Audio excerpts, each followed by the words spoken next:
వాక్య సందేశంలోకి వెళ్దాం. ఈ నెల మాసము వాగ్దానము சாமித்தலு நீதிமொழிகள் 29ஆம் அதிகாரம் 25வது வசனத்தை ஒரு முதல் தமிழையும் பிறகு தெலுங்குலையும் వాసిక கேட்போம். సామెతల గ్రంథం 29:25 వచనాన్ని చూసుకుందాము. భయపడుట వలన ఎవరికి వచ్చునంట? భయపడుట వలన మనుషులకి ఉరి వచ్చును.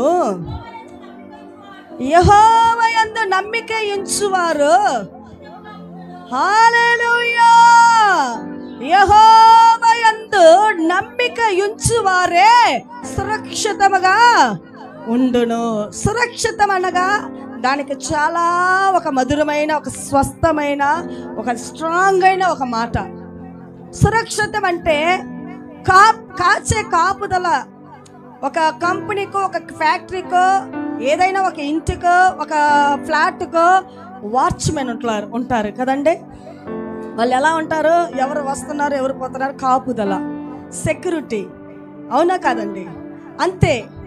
మళ్ళా ఇంకొక విషయం చూస్తే, మన పిల్లల కన్నవారు మనం ఏం చేస్తామో ఒక వయస్సు వరకు వాళ్ళు కాపాడుతూ వస్తాము. నడిచారంటే మనం ఏం చేస్తామో చూడకపోయినా వాళ్ళన్నీ తిరిగి ఏదో ఒక చూసుకుంటావు ఒక సమయం వరకే. కానీ ప్రభువు కాపుదల ఎలా ఉంటుందంట? నీ జీవితాంతము. రీజనలా ఎలా ఉంటుంది? నీ జీవితాంతము ఆయన కాపాడే దేవుడు. ఆయన ఎలాంటి వాడంట? కునకడు, నిద్రపోడు. ఆయన మన తల్లి బిడ్డల కన్నా తల్లి ఏం చేస్తుంది? నిద్రకు ఓర్చుకోలేక ఎవరి మీదైనా కోపం చూపిస్తుంది. ఈ బిడ్డని నేను ఎత్తుకొని ఉండ రాత్రి పగలు 24 hours. పాప నిద్రపోలేదు, బాబు నిద్రపోలేదు, వాడు ఏడుస్తున్నాడు, చేతులు నిలబడలేదు, ఎవరి సహాయం లేదు, నేనే మోస్తున్నానని విసిగించుకుంటుంది. అయితే మన యేసయ్య ఎన్నడికి విసిగించుకోడు. ఇశ్రాయేలు కాచే దేవుడు, కొనకడు, నిద్రపోడంటండి. హల్లెలూయా. సంగీతం அதுல வாசிப்போமா? సంగీతం 123ஆம் அதிகாரம். அங்கே ஒரு வசனம் காணப்படுகிறது. இஸ்ரவேலை காக்கிறவர் உறங்குவதுமில்லை தூங்குவதுமில்லை என்று வார்த்தை உரைக்கிறது. 123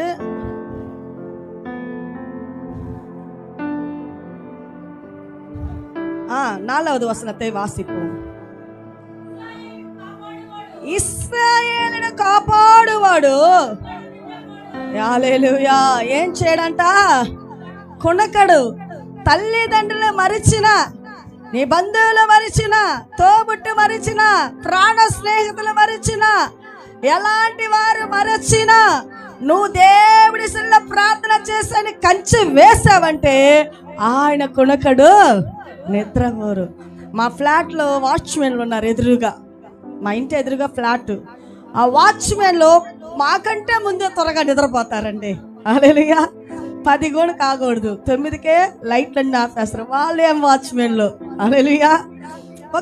ఒక ఇంటికి కాపుదల, ఒక ఫ్యాక్టరీకి కాపుదల, ఒక మనిషికి ఒక కాపుదల, ఒక వస్తువుకి ఒక కాపుదల అన్నప్పుడు వారు మోసగించి నిద్రపోతారు.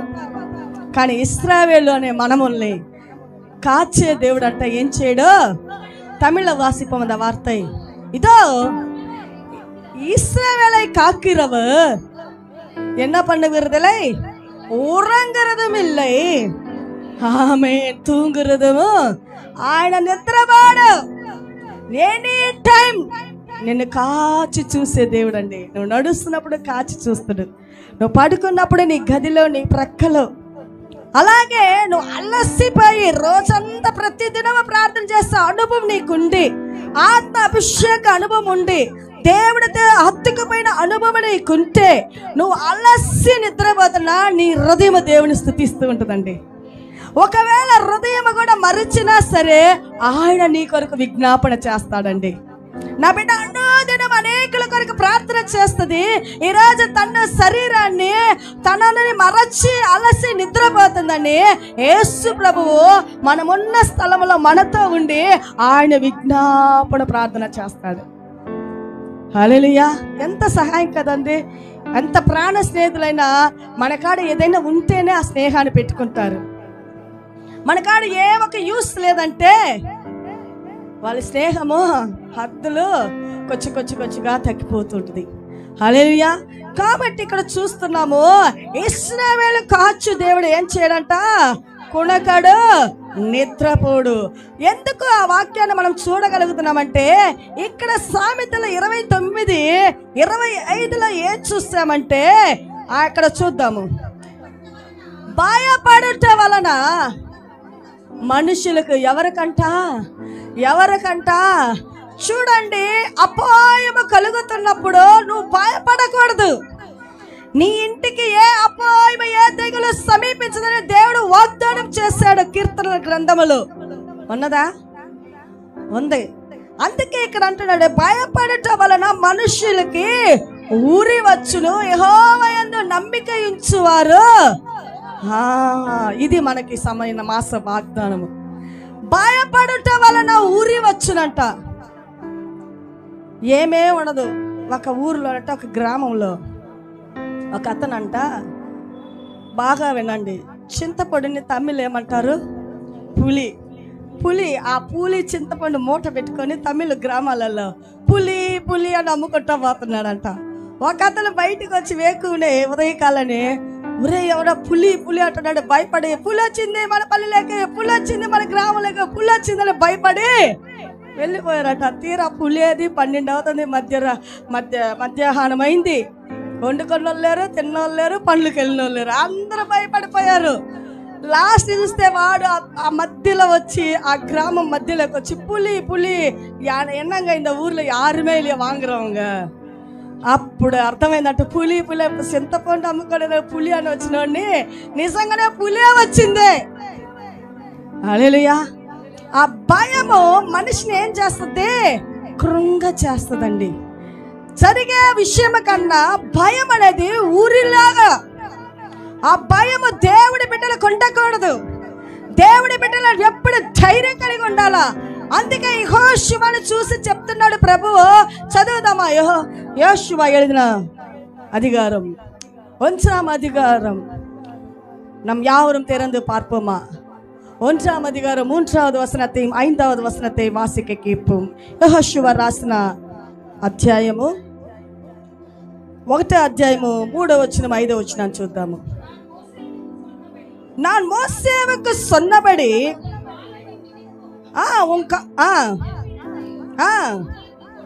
ప్రైజ్ అలా తెలుగులో చదువు. నేను మోషేతో చెప్పినట్లు, హల్లెలూయా, నేను మోషేకి చెప్పాను. ఒక కాలంలో మోషేని గొప్ప అద్భుతాలతో నడిపించాను. అలాగే యెహోషువ నీకు నేను చెప్తున్నా. ఇప్పుడు కూర్చున్న మనందరికీ చెప్తున్నాడు. ఏమని చెప్తున్నాడు? నువ్వు అడుగు పెట్టి ఏ స్థలానికైతే వెళ్తావో యేసయ్యను ముందు పెట్టుకో. యేసయ్య నీకు తోడుగా ఉంటాడు. అందుకే అంటాడు, అక్కడ చదువుదాము, నేను మోసేతో చెప్పినట్లు మీరు అడుగు పెట్టి ప్రతి స్థలమును హల్లెలూయా నీకు ఇస్తానంటే నీ స్వాధీనం చేసుకో. Praise the lord. అదే కాక మరొక వాక్యం 5వ వచనం చూద్దాం. నీవు బ్రతుకు దినములన్నిటను ప్రైజ్ ది లార్డ్. ఏ మనుష్యుడు నీ ఎదుటగా ఏం చేయలేడు. విరోధి అవ్వచ్చు, నీ మీద క్రోధంగా లేయచ్చు, నీ మీద చాటిపోటి మాటలే చెప్పుండొచ్చు. నీకు ఎటువంటి మనుషులు లేచినా నీకు విరోధంగా ఏమీ, ఎన్ని దినాలు, ఒక కొద్ది దినాలకే కాదు, నువ్వు బ్రతుకు దినములన్నీ. హల్లెలూయా.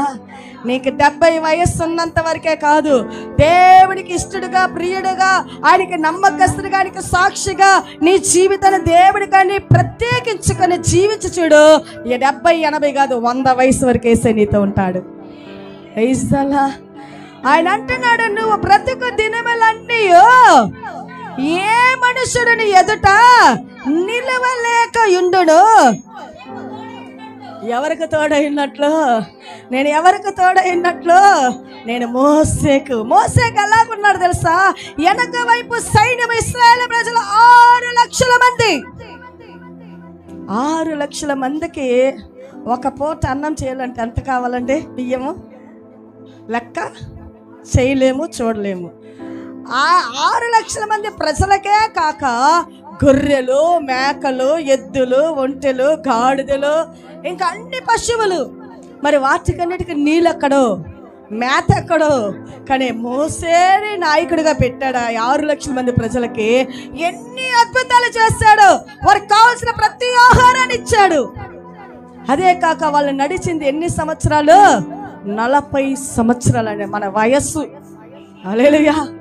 ఈ వయసుకి ఎన్నో కష్టాలు పడి కొట్టి మెట్టాడి ఆ పైన మనం దేవుని దగ్గరికి రావాలంటే ఎంతో అలసిపోతాము. అయితే ఆ 40 సంవత్సరాలు ఇశ్రాయేలు ప్రజలు ఆ మోసే నాయకత్వానికి లోబడి అలా వెళుతుంటే వాళ్ళు డ్రెస్సులు ఏమవ్వలేదంట, చినిగి పాతగిల్లలేదంట.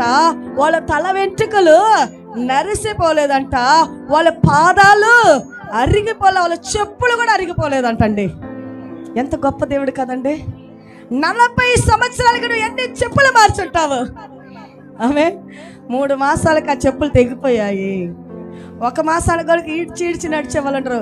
మా పిల్లల్లో కొంతమందిని చూసి ఆ షూలు వేసుకొని పోతారు, వచ్చే దారిలో ఎలా వస్తారు తెలుసా? దాన్ని ఒక విధంగా మార్చుకొని వస్తారు. అవి త్వరగా పోవాలా మమ్మీ డాడీ కొత్తయి. కానీ ఇశ్రాయేలు ప్రజల చెప్పులు కూడా అరిగిపోలేదంటండి. అలాంటి నాయకత్వం జరిగించిన మోసేతో ఉన్న నేను అని చెప్తున్నాడు దేవుడు. మోసేకు తోడై ఉండి నడిపించినట్లుగా యెహోషువ భయపడద్దు, నేను నీతో ఉంటాను. నీకేది కావాలో ఈరోజు ఇక్కడి నుంచి వెళ్ళే ముందుగా తీర్మానం లేకరా. నేను 1 గంట ప్రార్థన ఉందా చేస్తాను, లేదు నేను ఇంకా వేరే విషయాలకి నా ఆలోచన పోతుందా అది నేను ఆపుకుంటాను. వేరే వేస్ట్ అయినా అది సమయం వేస్ట్ చేస్తున్న మాటల తీరు, చూపుల తీరు, ప్రవర్తన తీరు ఇవన్నీ కూడా మనకు మారుతూ రావాలండి.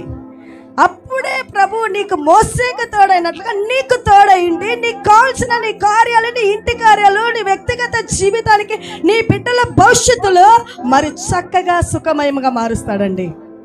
నేనైతే మారను. నేను అడుగుతున్నా, ప్రభు చేయలేదంటే కారణం మనమే. హల్లెలూయా. ఒక రాజు దగ్గరంట ఒక పనివాడు పని చేస్తున్నాడంట. ఆ పనివాడు రాజుకి చాలా ఇష్టడంట. ఏంటండి? ఆ రాజుకి ఆ పనివాడు చాలా ఇష్టడంట. ఒకరోజు రాజు ఆ పనివాడిని పిలిచి, ఒరే బాబు, ఇది బంగారపు పెట్టి, ఇదేంటంట, ఇది బంగారపు పెట్టి, ఈ పెట్టిని నీ చేతికి ఇస్తున్నా, నువ్వు భద్రపరచు. ఏం చెయ్యి? నువ్వు భద్రపరచు అన్నాడంట. సరే రాజుగారు అని. ఇది ఏమాత్రము నువ్వు తెరిచి చూడకూడదు, ఎందుకంటే తాళం నా దగ్గర ఉండదు, నీకే ఇస్తాను. ఈ తాళపు చెవి నీ దగ్గరే ఇస్తాను, నీ దగ్గరే పెట్టుకో. నేను మరలా వచ్చి నేను అడిగి తీసుకొని దాన్ని తెరిచేంతవరకు నువ్వు తెరిచి చూడకూడదు. రాజాగ్నికి రాజు ఎదురుగా ఏం చెప్పాడు? అలాగే రాజుగారు నువ్వు చెప్పినట్లే బాగా తలూపాడంట. ఆ పెట్టి పట్టుకున్నాడంట. కొద్ది దినాలు కొనసాగుతుంది. మనసు అంతా ఎక్కడ ఎన్ని పనులు చేసినా, తింటున్నాడో నిద్రపోతున్నాడో రానంటుందంట. నిద్ర రానంటుంది, ఆహారము తినటానికి ఆకలి. రాజు నాకు బంగారు పెట్టిచ్చాడు, దాన్ని తెరిచి చూడొద్దని. మరి తాళపు చెవి అతని దగ్గర పెట్టుకుంటే ఏ ఇబ్బంది లేదు కదా. తాళపు చెవి నా దగ్గర ఇచ్చి మరి తెరవద్దన్నాడే. మరి ఎలాగా? మరి ఏం పెట్టాడు, ఏముందో, ఏం విషయమో, దేనికి నన్ను తెరవద్దాడు? మరి తాళపు చెవి అతనే పెట్టుకోవచ్చు కదా, నా దగ్గర ఎందుకు ఇచ్చాడు అని తలపోసుకుంటూ అదే వ్యాకులంతో ఉన్నాడంట. ఒకరోజు ఉండలేక ఒక పెట్టి తాళపు చెవి అతని కాడే ఉంది కదండి.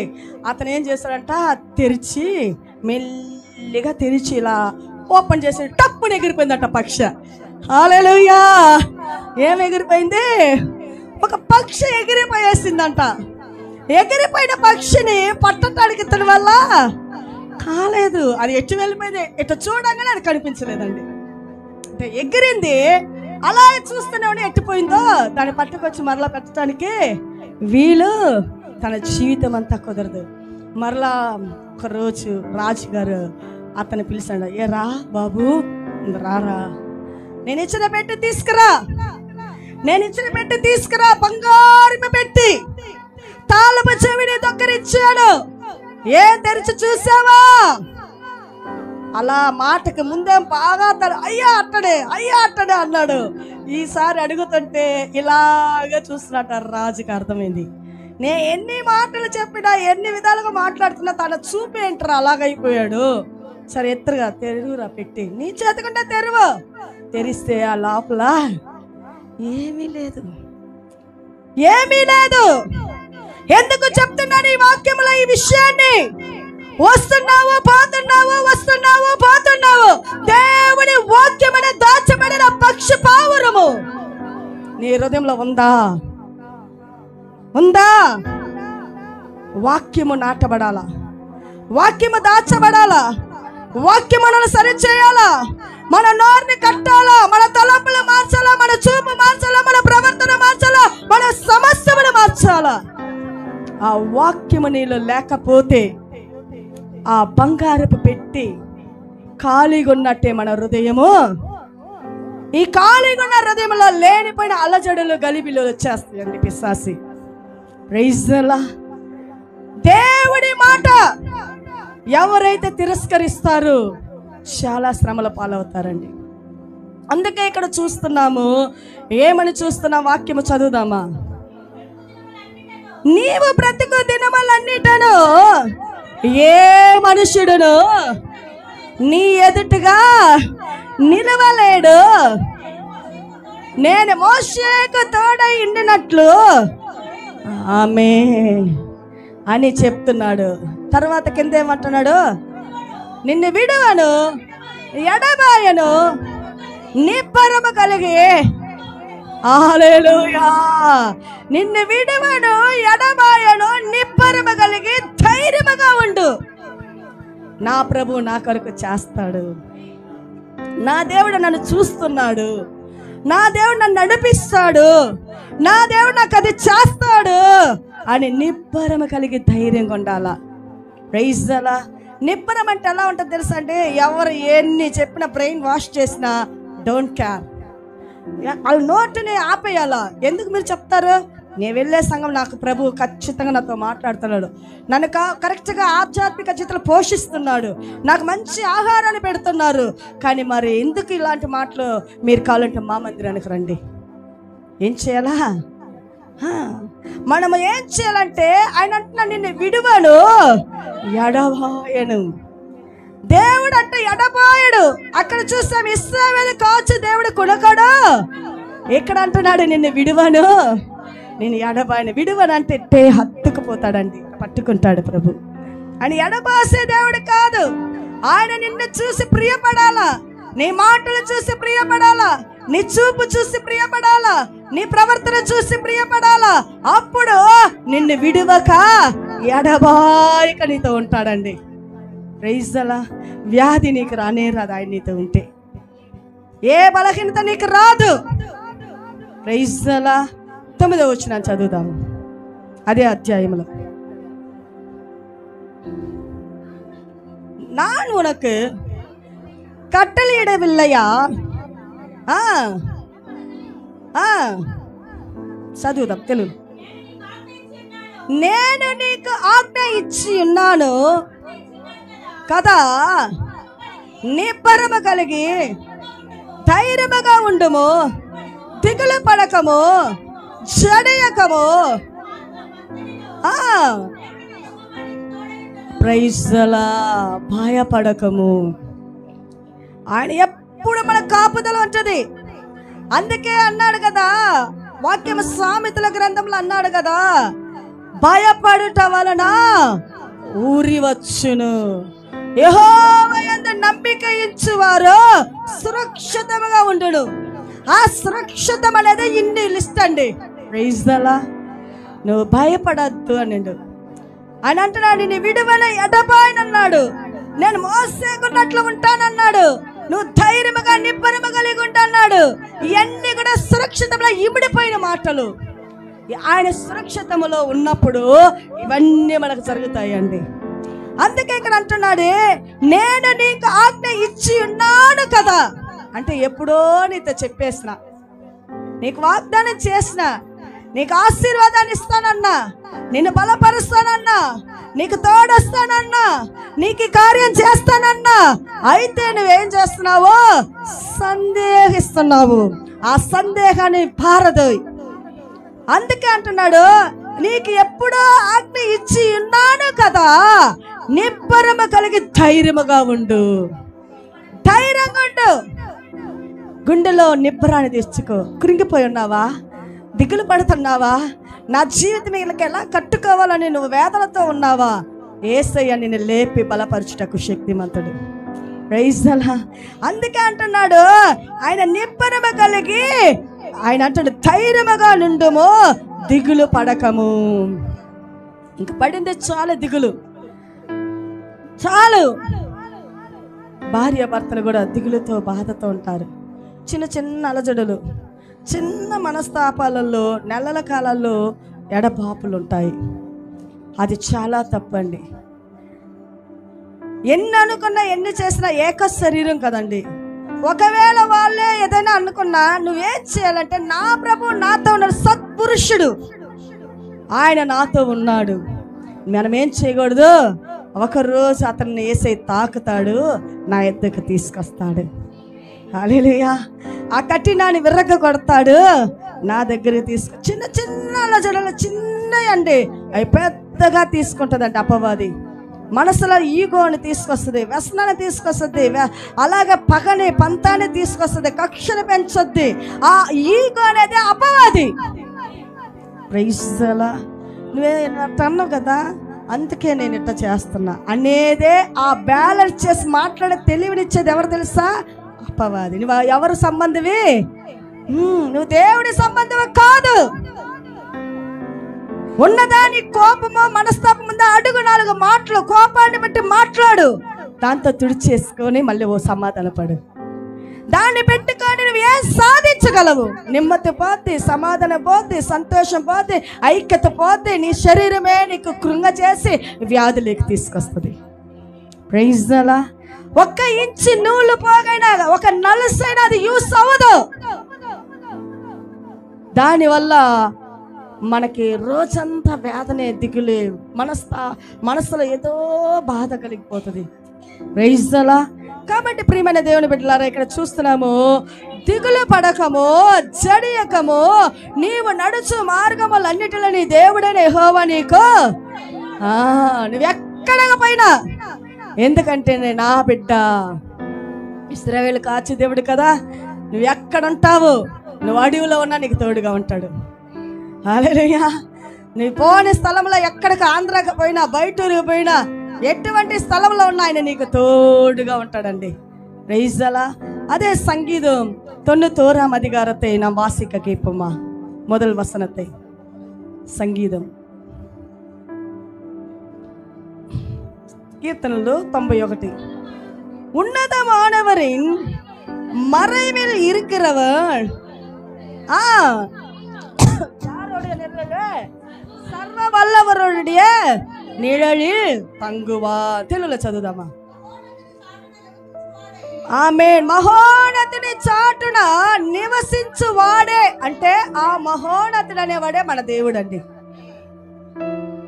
నివసించే వాడే, దేవుని మాటలకు లోబడి విని విధేయత కలిగి ఆయనకని భక్తిని కాపాడుకుంటూ సాక్ష్యాన్ని కాపాడుకుంటూ జీవించే వాళ్ళే ఈ మహోన్నతుని చాటున ఉంటాడు.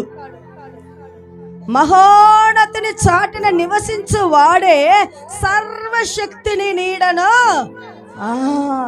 ఆయన సర్వశక్తిమంతుడు. ఆయన కాపుదల మనకుంటది సురక్షితంగా ఉండుటకు. హల్లెలూయా. ఆయన సురక్షితంగా కాపాడే దేవుడు. ఈ లోకంలో ఎన్నో విధాలైన మనుషులు ఉన్నారు, కానీ దేవునికి ఎన్నో బిరుదులండి మన ప్రభువుకి. సర్వోన్నతుడు, మహోన్నతుడు, గొప్ప దేవుడు, రాజులకు రాజు, ప్రభులకు ప్రభువు, దేవాది దేవుడు, పరాక్రమశాలి, అలాగే ఎన్నో చెప్పాలంటండి. ఆ పేర్ల లిస్టులలో ఇక్కడ దేవుని వర్ణిస్తున్నాడు దావీదు రాజు కీర్తనాకారుడు. ఏమంటున్నాడంటే, మహోన్నతుని చాటున. హల్లెలూయా. ఆయన చాటున మనం వెళితే మనకి భద్రత అండి. Praise the lord. ఒక అపవాది వ్యాధులనే బాణాలు విసురుతున్నప్పుడు నువ్వు ఆయన మరుగులో ఉన్నావంటే ఆ మహోన్నతుడు నిన్ను మరుగు చేసుకుంటాడు. Praise the lord. చాటున నివసించాలా, ముందు నా యేసయ్య, వెనక వైపు இயேசுவின் பின்னா நான் செல்வேன், திரும்பி பார்க்க மாட்டேன், திரும்பி பார்க்க மாட்டேன். இயேசுவின் பின்னா நான் செல்வேன், திரும்பி பார்க்க மாட்டேன், திரும்பி பார்க்க மாட்டேன். சிலுவையின் முன்னா உலகம் என் பின்னா, சிலுவையின் முன்னா உலகம் என் பின்னா. இயேசு சிந்திய ரத்தத்தினாலே என்றும் விடுதலையே,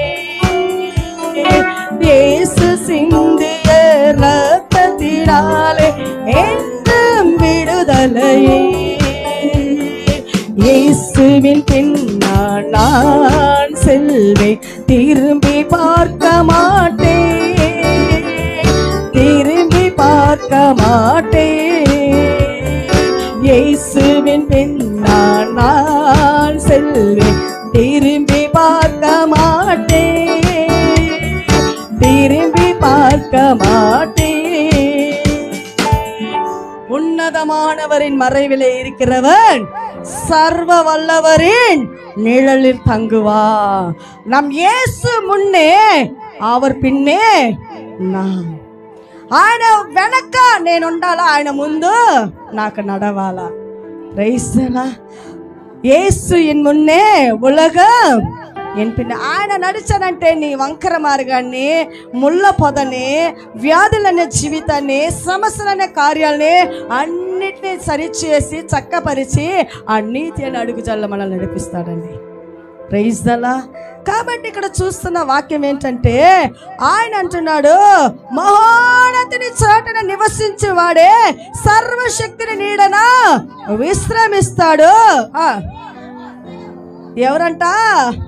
ఆయనే నాకు ఆశ్రయము, నా కోట, నేను నమ్ముకున్న నా దేవుడని, నేను యెహోవాని గూర్చి హల్లెలూయా చెప్పగలమా? ఆయనే నాకు ఆశ్రయము, నేను నమ్ముకున్న కోట, నేను యెహోవాని గూర్చి చెప్పుచున్నాను. మనం చెప్పాలా? ఎక్కడికి వెళ్ళినా నన్ను అంటారు, కొన్ని కార్యాలకు వెళ్తే, ఏంటండి మొన్న ఇంటికి వచ్చాము మీరు లేరు, మీ సిస్టర్కి చెప్పాము, మా బాబుకి ఫస్ట్ బాబు కదా, మరి తల్లి తండ్రులు గృహములో తల్లి ఇంటిలో నలుగులు పెట్టాము, మీరు రాలేదు. మీ వాళ్ళందరూ వచ్చారు, నేను అడిగాను, కావాలంటే అడుగు చూడండి, నేను అక్కడికి రాను. నేను అంటాను, నేను అక్కడికి రాను, ఎందుకంటే నా సాక్ష్యం నాకు కావాలా, నా దేవుడికి నేను ఇష్టరాలు కట్టాలి. మా ఇంటి ప్రక్క వాళ్ళు ఏదో ఒక సంఘానికి పోతున్నారంట, బాగా పందిరి వేయించారు, ముగ్గులు పోసారు. మరి చూశాడు, సరే పెళ్ళిళ్ళు కదా, ఎంతదా క్రైస్తువులను కొన్ని అలాంటివి చేస్తారు కదా అనుకుంటే, ఆ అబ్బాయి అభిషేకం పొందుకున్నాను అన్నాడు. ఎప్పుడు చూసినా తనలో ఏమీ వింత కనపడదండి మార్పు. నేను ట్రాన్స్లేషన్కి నిలబడి మెసేజ్కి మా పాస్టర్ గారికి తెలుగులోంచి తమిళకి ట్రాన్స్లేషన్ చేస్తాను ఆంటీ అన్నాడు. అమ్మ మంచిదే నాయన అన్న. సరే, అలాంటి ఒక వ్యక్తి ఆత్మీయులుగా కనిపిస్తారు వైట్ అండ్ వైట్లో విశ్రాంతి దినం అయితే, అలా వెళ్తారు, మాకంటే ముందే వెళ్తారు మందిరానికి. నేను చూస్తూ ఉండేదాన్ని. ఆ తర్వాత ఆ అబ్బాయి మ్యారేజ్కి డ్రెస్సులు మార్చి నలుగులు పెడుతున్నారు. ఇక్కడ పూసారు పసుపు సందనమని, ఆ ఏదో పప్పు ఏదో చేసి ఆ తొక్కు తీసి పూస్తున్నారు. నేను చూడదలుచుకోవాలా, ఉంటే నన్ను పిలుస్తారు, పక్కిళ్ళే కదా అనేసి బయటికి వెళ్ళిపోయాను. వచ్చేదాకా మరలా పెడుతూనే ఉన్నారు. అక్కడ చూస్తే మంచి ప్రార్థన పరులు ఆత్మీయులే కనిపిస్తున్నారు. వాళ్ళకి ఆ అబ్బాయికి పూసేది, నలుగులు వేసేది. హల్లెలూయా. చూడండి, మన సాక్ష్యము ప్రాముఖ్యము. మందిరానికి వెళితే ఒక విధంగా, మన గృహాలలో ఒక విధంగా, బయట కార్యాలకు వెళితే మరొక విధంగా మన మాట తీరు, మన ప్రవర్తన, ఇవన్నీ మన సంఘపాలు పాస్టర్లు చూడకపోయినా, విశ్వాసులు చూడకపోయినా దేవుడు చూస్తూ ఉన్నాడండి. హల్లెలూయా. మనం ఎక్కడ ఉన్నా సరే ఆయన అంటున్నాడు, నీ వెళ్తున్న మార్గములన్నిటిలో నీకు యెహోవా. మన క్రైస్తవుల వివాహంలో చూడాలా, పాప పెద్దదైతే చూడాలా, మరణించిన వారి కార్యంలో చూడాలా. వారు అబ్బా ఎంత ఆడంబరాలతో ఉంటారు. మీరు రండి, మాతోటి కావాలంటే వీలు పడితే. వచ్చే శుక్రవారం మేము ఉదయకాలనే వెళ్తున్నాం ఊరికి. మా అత్తమ్మ గారు మరణించిన కార్యము మేమేం చేస్తాం అక్కడ, మరి పరీక్షించండి వచ్చి. హల్లెలూయా. మమ్మల్ని పరీక్షించండి వచ్చి. మన జీవితం మాదిరికరంగా ఉండాలి. ఇతరుల సాక్ష్యం చెప్పాలి. మన ద్వారా దేవుడి నామం మహిమపడాలి. ఆయన నామము ఘనంగా వాడబడాలి. వీరా ఏం క్రైస్తవులండి అని చెప్పిండ్రా, దేవుడు నీకు దూరం అవుతాడు. నీకు ఇవ్వాల్సిన ఆశీర్వాదం దూరం అయిపోద్ది. నీకు తెచ్చిన ఆశీర్వాదం తీసుకెళ్ళిపోతాడు దేవుడు రిటర్న్. మనం ఏం చేయాలి? ప్రతి విషయములో చాలా జాగ్రత్త కలిగి, చాలా జ్ఞానము కలిగి, ఎక్కడికి వెళ్ళినా సరే మన మాటలు తీరు సరే, మన ప్రవర్తన తీరు సరే, మనం చేస్తున్న కార్యము సరే దేవునికి ప్రత్యేక. వీరేంటంటే ఒక ప్రత్యేకంగా కనిపిస్తున్నారని అందరూ మనలో చూడాలి. హల్లెలూయా. అక్కడేనండి మన సాక్ష్యము. Praise the lord. ఎక్కడ? అక్కడే మన సాక్ష్యము. కొందరు వచ్చారు దేవుని బిడ్డలు, సేవకులు. మా పాపకి ప్రేయర్ మీటింగ్ పెడితే వచ్చి తెచ్చారు కొన్ని ఫ్రూట్స్లు అవన్నీ తెచ్చి వాటిల్లో పువ్వులు పెట్టి, ఒక పాస్టర్ భార్య నన్ను అడుగుతుంది పక్కకు పిలిచి, సిస్టర్ ఏంది మీ పాప పువ్వులు పెట్టుకోదంట? పువ్వులు తెచ్చాను, మేమందరం కలిసి తెచ్చాము, మరి పెట్టుకోవాలి కదా. వారు దేవునికి ఒప్పందించుకున్న ఒప్పందాలు అవి. Praise the lord. మీరు పెట్టుకోవద్దని నేను ఆజ్ఞేయటకు నాకు అధికారము లేదు. సాక్ష్యాన్ని కాపాడుకునేది వాక్యం కాబట్టి నేను బోధిస్తున్నా. నువ్వు పువ్వు పెట్టద్దు, నువ్వు ఇంకా ఇది చెయ్యొద్దు అని నేను చెప్పలేను. ఒకవేళ ఆత్మదేవుడు బయలుపడి మాట్లాడినా మీ హృదయాలు, మన హృదయాలు, నా మనసు మారాల. Praise the lord. నేను అన్నాను, అంత పెద్ద వివాహపు కార్యంలోనే మా పాప పెట్టుకోలేదమ్మా.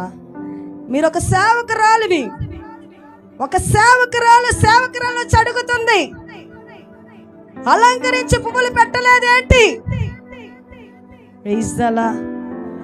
పువ్వులు దేవుడు సృష్టించాడు కదా, పువ్వులను వర్ణిస్తున్నాడు కదా. పువ్వులు దేవుడు ఎందుకు మనం పెట్టుకోవటానికి నెత్తికి తలక కదా అని అంటున్నారు చాలా మంది. దానికి దేవుని చిత్తం అయితే మరొకసారి మీకు డౌట్ ఉంటే నాతో పర్సనల్గా మాట్లాడి మీకు చెప్తాను. హల్లెలూయా. సరే, పువ్వులు పెట్టుకునే వాళ్ళు జీవితాంతం స్త్రీలు పెట్టుకోవచ్చు కదా, భర్తను కోల్పోతే ఎందుకు పెట్టుకోరు? చెప్పాల కారణం. పెట్టుకునే అలవాటు మాకుందమ్మా, భర్తను కోల్పోతే పెట్టుకోము.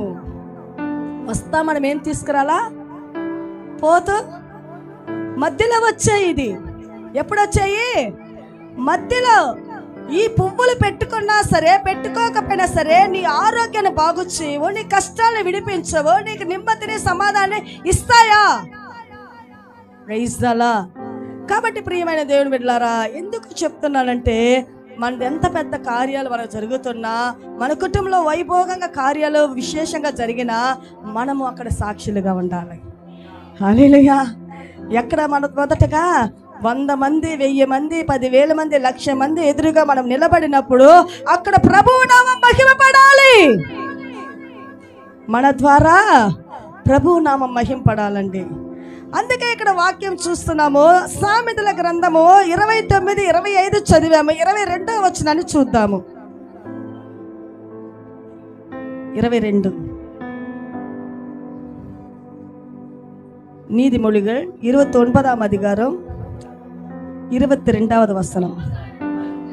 கோபக்காரனுடைய வாழ்க்கை ప్రైజ్ అలా తెలుగులో చదువుతాం. కోపిస్తుడు ఏం చేయనట? కోపిస్తుడు కలకాని రేపుతాడు. ఏదో ఒకటి మనసులో పెట్టుకుంటాడండి కోపిస్తుడు. ఎప్పుడో జరిగితే హృదయంలో దాచుకుంటాడండి. ఎప్పుడో ఎవరో అన్న మాట జ్ఞాపకంలో పెట్టుకొని తను ఏం చేస్తాడు? ఆ కోపము తన ఎప్పుడు ఎనీ టైం ఉంటుందండి. అందుకే వాక్యం చెప్తే కోపిస్తుడు కలకమును రేపును ముంగోపి అధికమైన దుష్క్రియలు. ముంగోపి ఆ కోపం వల్ల ఆ పగని పెట్టుకుంటాడు, కలహాన్ని. ఎవరైనా ఏదైనా అడిగారు, ఎందుకు నువ్వు ఇన్ని దినాలుగా ఇలా ఉన్నావు, ఎందుకు ఇట్లా చేస్తున్నావంటే ఆ విషయాన్ని చెప్తాడు. ఆ రోజు వాళ్ళు అలా చేశారు కదా, పోయిన దాన్ని మర్చిపోయిన దాన్ని కలహాన్ని రేపుతారు అన్నమాట. హల్లెలూయా. మనం ఎలా ఉండకూడదు? ఇలాంటి ప్రవర్తన మనకు ఉండకూడదు. అందుకే ఇక్కడ కోపిష్ఠుడు కలహమును రేపుడు ముంగోపి. వాళ్ళు అనుకుంటారు మేము ఏ తప్పు చేయలేని కరెక్ట్గా ఉన్నానని, కానీ అధికమైన దుష్క్రియలు చేస్తారు. ఎందుకంటే వాళ్ళ కోపం వల్ల, ముంగోపం వల్ల, కలకము ద్వారా వాళ్ళు దేవుని దృష్టిలో అనేకమైన నేరాలు చేసినట్టే. తన భార్య బిడ్డలతో ఐక్యత సమాధానం లేకపోతేనే అది తప్పే. లేదు ఎదుటి వారు ఎప్పుడో అన్న విషయాన్ని విని బాధపడ్డామా, ప్రార్థన చేసి ప్రభు వాళ్ళు అన్నారు క్షమించునని మనం ఏం చేయాలా? మర్చిపోవాలా. దానినే హృదయంలో పెట్టుకొని ఎవరో అన్నారు, ఎవరో చెప్పారు, వీరి మనుషులే కదా వీళ్ళు అన్నారని నువ్వు అదే పెట్టుకుంటే ఈ వాక్యము మనకే. హల్లెలూయా. అందుకే అంటున్నాడు దేవుడు అంటే దుష్క్రియలు చేయవును. ఏమంట? ముంగోపి అధికమైన దుష్క్రియలు చేయను. ఎవరంట? ఎవని గర్వము. రైజలా నాకు గర్వం ఉందంటే నా జీవితంలో ఉన్న ఆశీర్వాదము తగ్గిపోతుంది. నేను ఈరోజు సొంత ఇంట్లో ఉన్నట్టే గుడిసింటికి పంపించేస్తాడు యేసయ్య. ఎక్కడ పంపిస్తాడు? ఎవని గర్వము వాడిని తగ్గించునంట. వినయ మనస్సుడు ప్రైజలా ఏం ఘనతనుందనంట? వినయంగా, ప్రేమగా, ఆప్యాయతగా ఆలోచనిస్తూ ఆదరించే మాటలు చెప్పే వినయం కలిగిన వాడు ఎలాగుంటాడంట? ఘనతనుందునంట.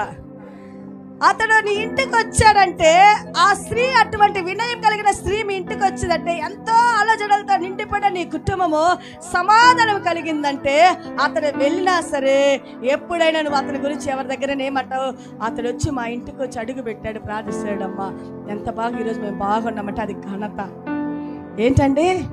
అది ఘనత. అందుకే ఇక్కడ అంటున్నది ఎవని గర్వం వాణిని తగ్గించును, వినయ మనస్సుడు ఘనతనుందును. వినయంగా మాట్లాడాలి. ఒక ఇంటికి వెళితే ప్రైజలా వాళ్ళు ఒకవేళ బాధతో వేదనతో కృంగిపోయి ఏదో ఒక ప్రశ్నలలో ఇరుక్కుపోతే నీ మాట 10 రూపాయలు డబ్బు ఇకపోయినా, ఒక పూట అన్నం పెట్టకపోయినా, నువ్వు మొయ్యలేని బరువుని మొయ్యలేకపోయినా మాట సహాయమైన ఉండాలండి. ఏముండాలా? మాట సహాయమైన ఉండాలా. ఆదరించి వినయం కలిగిన మాటలు ఉండాలా. వినయం కలిగిన మాటలే ఉండవు. మాట మాట్లాడితే కత్తి కోత లాంటి మాటలు. ఏం మాటలండి? కొంతమందికి కొన్ని అలవాట్లు ఉంటాయి. ఇక్కడే ఉంటాము, ఆ ఇంటిని దర్శించినట్టే ఉంటాం, వెంటనే ఫోన్ చేసి అప్డేట్ చేస్తాము. ఏం చేస్తాము? ఆ ఇంటికి వెళ్ళాను, ఇట్టుండ్రో, ఇట్లా చేసిండ్రో, వెంటనే వేరే వాళ్ళకి పంచేది. ఇలాంటి మనసు వచ్చి వినయం కాదు. ప్రైజ్లా అటువంటి కార్యాలు మనకి ఉండకూడదు. అందుకే ఇక వాక్యం చూస్తున్నాము. 20వ వచనం చూద్దాం. అదే అధ్యాయంలో 29, 20 ఏమంట? ఆతురపడి మాటలాని వానిని చూచితివా, వాటికంటే మూర్ఖుడు ప్రైజ్ అలా అధికముగా మాట్లాడుతూ ఉంటారు కొంతమంది. ప్రైజ్ అలా ఎప్పుడు నాన్ స్టాప్ వాళ్ళ నవ్వురు. ఏదైనా ఒక కథ చెప్తూనే ఉంటారు, వ్యర్థమైన మాటలు. ఆయమ్మ కథ, అయ్యమ్మ కథ, ఊరి కథ, సొంత కథ, ఆ కథ, ఈ కథ, ఎప్పుడు చూసినా ఊరి కథలే మాట్లాడుతూ ఉంటారు. అందుకే ఇక్కడ ఉంటుంది, ఆతురపడి మాటలాడు వాణ్ణి చూచితివా. వాడికి పొట్ట భ్రమ. ఒక ఇంట్లో ఏదో కష్టాలో నష్టాలో లేదు ఇబ్బందులో లేదు ఏదో గొడవే పడిందంటే ఈమెకు ఆత్రం ఎక్కువైపోద్ది. ఎవరికాడైపోయి అది చెప్పాలా, ఇదే అది చెప్పకపోతే ఇంక నిద్ర రాదు. ఈ కడుపు ఏమైపోద్ది, పటాల పగిలిపోద్దని వెంటనే పోయి అతికించాలి ఇంకెక్కడికైనా పోయి. అందుకే ఇక్కడ వాక్యం అంటుంది, ఆతురపడి మాటలాడు వాణ్ణి చూచితివా, వాని కంటే మూర్ఖుడు సులువుగా గుణపడును. మూర్ఖత్వంగా కోపదారిగా ఉండేవాడిని తొందరగా వాడిని ఏం చేయవచ్చు, సమాధానపరచవచ్చు. కానీ ఆతురపడి మాట్లాడే పొట్టపురం కలిగిన వాళ్ళని ఎవరు ఏమీ చేయలేరండి. హల్లెలూయా. ఒక విషయాన్ని చూసినా విన్నా అక్కడే మనం మర్చిపోవాలా. ఒకవేళ బాధపడేవాళ్ళు, వేదన పడేవాళ్ళు, దుఃఖపడేవాళ్ళు ఉంటే నువ్వు ఇంటికి వెళ్ళి నీ వ్యక్తిగత ప్రార్థనలో వారి గురించి ప్రార్థన చేయి. లేదు వాళ్ళ ఇంటికి వెళ్ళి నువ్వు వెళ్ళగలిగితే తెలిసిన వారైతే ఒక మంచి మాటలు, సమాధానం కలిగిన మాటలు, ఆ కుటుంబాన్ని విచారించే మాటలు చెప్పు.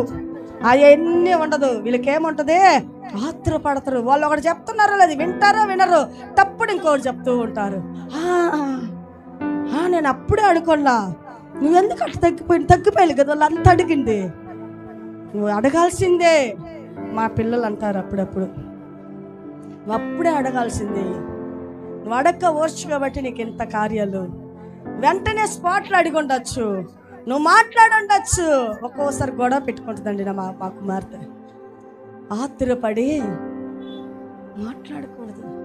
నా గురించి నా యేసయ్య యుద్ధాన్ని చేస్తాడు. హల్లెలూయా. నా దేవుడు యుద్ధ వీరుడు, నా దేవుడు సమాధానకర్త, నా దేవుడు న్యాయాధిపతి, నా దేవుడు న్యాయం తీర్చే అధికారి. నేను ఆతురపడి మాట్లాడను, నేను అవసరపడను. నా పక్షాన మాట్లాడేటకు నా యేసయ్య ఉన్నాడు. హల్లెలూయా. వాళ్ళు ఎంత నేరాలు, నిందలు, అవమానాలే, లక్షలే నాకు మోసము చేసిన నా యేసయ్య నాకు న్యాయాన్ని తీరుస్తాడు. ఎందుకంటే నేను మహోన్నతుని చాటున నివసించుదానను. హల్లెలూయా. సర్వశక్తిని నీడన విశ్రమిస్తున్నాను. ఒకరోజు వచ్చును, మనల్ని లేపి నిలబెట్టినప్పుడు అనేకులు వాళ్ళ సొంత కళ్ళతో చూస్తారు. వీళ్ళు నా నిందించింది, వీళ్ళు నా నేను అనింది, వీళ్ళు నా ఆడిపోసుకునింది, నాకు అందుకే గతి.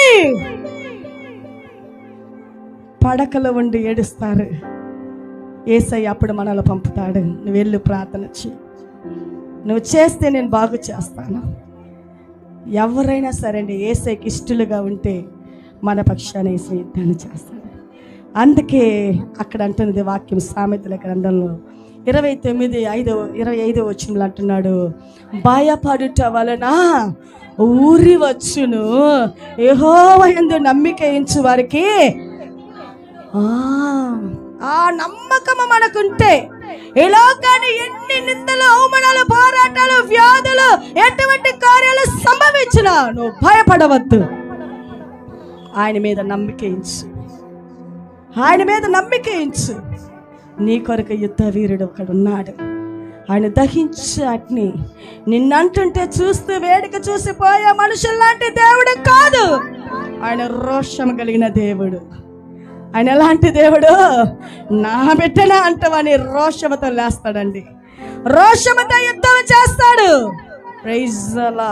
ఎవరు కణగలిముడి చెవిపో ఓరి మా క్రైలి మా వాసనే శైలి దింపు. ஆமாப்பா, நீர் எரிச்சலான தேவன்.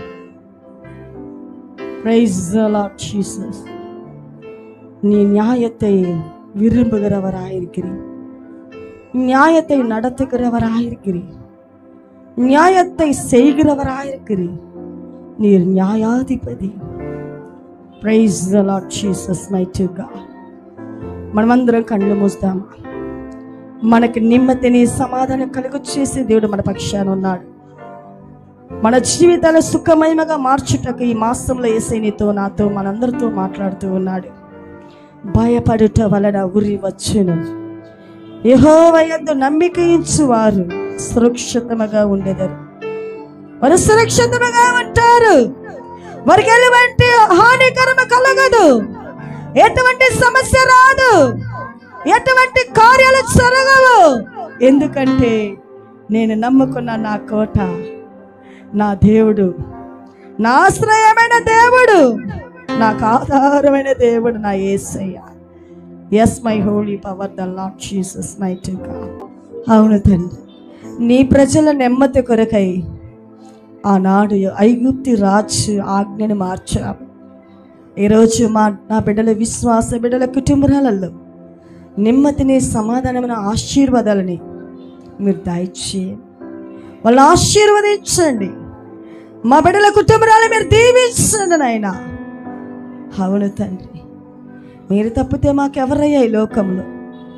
ఈ నెల వాగ్దానము నాయన సామెతల గ్రంథంలో 29వ అధ్యాయం 25 అంటున్నారు, భయపడుట వలన ఉరి వచ్చును. యెహోవా యందు నమ్మిక ఉంచువారు సురక్షితముగా ఉండెదరు. నీ సురక్షితములో వాళ్ళు భద్రంగా దాచబడాలి ప్రభువా. నీ బిడ్డలందరూ మీరు దీవించండి. ఈ మాసాను అంతగానైనా ప్రతి బిడ్డల అవసరతలు తీర్చండి. ఆర్థికమైన లోటుపాట్ల నుంచి విడిపించండి. కుటుంబంలో సుఖక్షేమాలతో ఉంచండి. వ్యాధులు, బాధలు, కన్నీరు, నిట్టూర్పులు మీరు తీసివేయండి నాయన. మరి ముఖ్యంగా విశేషకరంగా నా తల్లిదండ్రుల వృద్ధాప్యంలో ఉన్న అయ్యా బిడ్డలకి మీరు ఆయురారోగ్య దీర్ఘాయుష్నివ్వండి. ఇప్పుడు ఈ సమయంలో నీ బిడ్డలు ఎవరైతే బలహీనలుగా ఉన్నారు, అయ్యా నీ బిడ్డలని బలహీనలుగా ఉన్నవారిని మీ బలమైన హస్తమత, ప్రేమ గలన హస్తమ, గాయపడిన హస్తమత, స్వస్థపరిచే హస్తమత మీరు తాకమని పరిపూర్ణమైన స్వస్థత మీరు అనుగ్రహించండి. అయ్యా ఈ కూడికలో వాక్యం ద్వారా మాతో మాట్లాడే విధానాన్ని బట్టి మీకు స్తోత్రం. మోషేకు తోడైనట్లుగా నేను నీకు తోడై ఉంటాను, భయపడకమన్నావు. అలాగే నా బిడ్డల విశ్వాస బిడ్డల కుటుంబాలను మీరు వారి భయాన్ని తొలగించి వాళ్ళకి మీ పైన నమ్మకాన్ని, విశ్వాసాన్ని, ఆధ్యాత్మిక జీవితాన్ని బలపంగా స్థిరముగా రాబోతున్న దినాలు ప్రతి స్థలంలో సాక్షులై ఉండుటకు మీరు సహాయం చేసి వారితో మీరుండి మీరు నడిపించి, మీరు బోధించి వారు నడవలసిన త్రోవలో మీరు నడిపించమని స్తుతి ఘనత ప్రభావాలు మీకు చెల్లిస్తూ యేసుక్రీస్తు నామములో ప్రార్థించి వేడుకుంటున్నాను తండ్రి. ఆమేన్.